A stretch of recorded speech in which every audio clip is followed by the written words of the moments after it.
მოგვიყევი რა ხდება ახლა სამების ეზოში. გიყვარდეთ ერთმანეთი 59 წლის განმავლობაში ილია მეორის ალბათ არც ერთ ქადაგებას არ ჩაულია ამ სიტყვების გარეშე და ამ სიტყვების პასუხს ახლა იღებს უწმინდესი ხალხი დგას საათობით რიგში უამინდობა ცხადია ხელს არ უშლით მათ უხმოდ რიგში დგომას და ჩვენ აქ მომუშავე ჟურნალისტები ცხადია ველოდებით იმ ემოციებს რომ სიტყვიერად ეს ადამიანები გვეტყვიან იტყვიან სათქმელს თუმცა ეს არის ქართველი ერის თანხმობა თითქოს ქართველი ხალხი რომელიც აქ მოდის და დგას კილომეტრიან რიგში თანხმდება იმაზე რომ უსიტყვოდ უთქმელად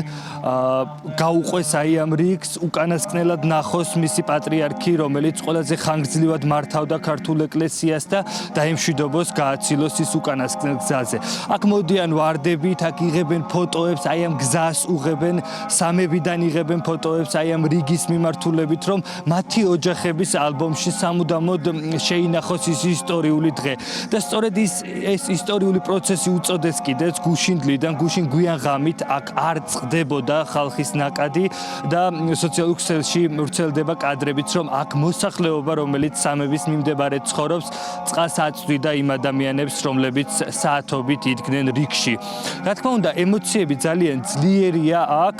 და იმ ადამიანებს რომლებთანაც ჩვენ მოვახერხეთ გასაუბრება მნიშვნელოვანი იყო ის რომ ჩვენ ბებიები და პაპები გვეუბნებიან რომ შვილიშვილებმა მცირე ასაკის მოზარდებმა სთხოვეს მათ მშობლებსა და უფროსი თაობის წარმომადგენლებს ოჯახში რომ აქ მოეყვანათ რათა მოზარდებს ბავშვებს უკანასკნელად ენახათ პატრიარქი. ახლა შემიძლია შემოგთავაზოთ ფრაგმენტი რამდენიმე ემოციური ინტერვიუდან, სადაც სწორედ ამას გვეუბნებიან ჩვენ. ჩვენ ტკბილ პატრიარქს გვინდა ბოლოს დავემშვიდობოთ. და მიხარია რომ ძალიან დიდი სიკეთე დატოვა ამ ქვეყანაზე და ამდენი ხალხი ასე ერთმუშტად შეკრა. დიდება ღმერთს, დიდება ჩვენს პატრიარქს, ტკბილ პატრიარქს. მუდამ გვემახსოვრება და ემახსოვრება მთელ საქართველოს. სიყვარულის პატრიარქის და მოვედი რომ დავემშვიდობო. მიყვარს ჩემი პატრიარქი. მე ძალიან მინდოდა წამოსვლა. მინდოდა რომ მენახა პატრიარქი. ძალიან დიდი რიგია, მაგრამ მოვდივართ მაინც არ რჩედებით, რომ ვაგოთ პატივი ჩვენს მეუფეს.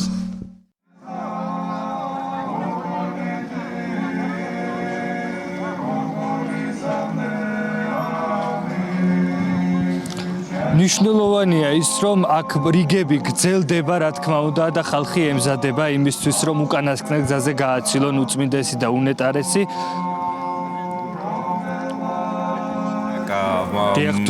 კი ბატონო ჩვენ ჩართვის დასაწყისში ქონდა ესეთი კითხვა შენგან დანახული განსაკუთრებით საინტერესო იქნებოდა ეს სცენა რასაც ახლა ჩვენ ყველანი ერთად უყურებთ სამების საპატრიარქოს ეზოში დიახ კი, ავთო შენ ძალიან ზუსტი შეფასება გააკეთე და ყველას ამ დილას როგორც კი ეს კადრები გავრცელდა, ყველას გაახსენდა გუგული მგელაძის ფილმი ფესვები, რა თქმა უნდა, და ის სიმბოლური სცენა, რომელთაც მთავრდება ფილმი და ამბობს ყველა ქართველის სათქმელს, ამ ფილმმა გაძლო 30 წელზე მეტი და დღეს, რა თქმა უნდა, როგორც ხატი, აი ეს სცენა ასე დაუბრუნდა საქართველოს ამ წლების შემდეგ და თან სიმბოლური ამ კადრის გახსენება და ქართული კინოს გახსენება. იქიდან გამომდინარე, რომ ჩვენ ქართველი რეჟისორებისგან, მათ შორის გუშინ თქვენი სტუმარი იყო ქართული კინოს კლასიკოსი მერაბ კოკოჩაშვილი და ბატონი მერაბი ამბობდა, რომ უწმინდეს განსაკუთრებით უყვარდა ქართული კინო და ის ხშირად იყო ჩართული სხვადასხვა ქართული ფილმის დაცვის პროცესშიც კი აი რაც შეიძლება რომ სულიერ ლიდერს გაეკეთებინა იმ ცენზურის, იმ საშინელი კინოცენზურის პირობებში საბჭოთა დროს ილია მეორე ამაში ყველაფერში იყო ჩართული და ერთ-ერთი ქართული ფილმი გაცოცხლდა დღეს აქ და ეს ხატი კინემატოგრაფიული ხატი რომელსაც ახლა ჩვენ ვუყურებთ ჩვენი თვალით ალბათ სამუდამოდ დარჩება ქართული კინოს ისტორიაში და დრო ყოველთვის შემოინახავს ეს კადრი წვიმა გრძელდება ეს კადრი გაგრძელდება და ჩვენი მეხსიერებიდან არასდროს არ წაიშლება ეს ძალიან ღრმა ძალიან ემოციური სცენა რომელიც არის დაკავშირებული ჩვენს 93 წლის პატრიარქის გარდაცვალებასთან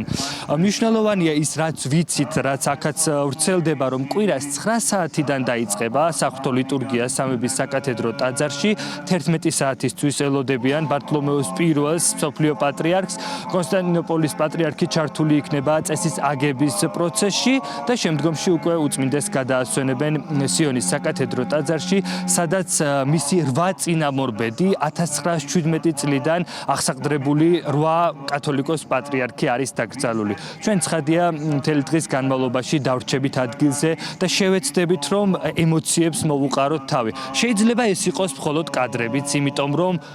არის მოვლენები, არის ისტორიული პროცესები, რომლებსაც მე მგონი კომენტარი არ სჭირდება.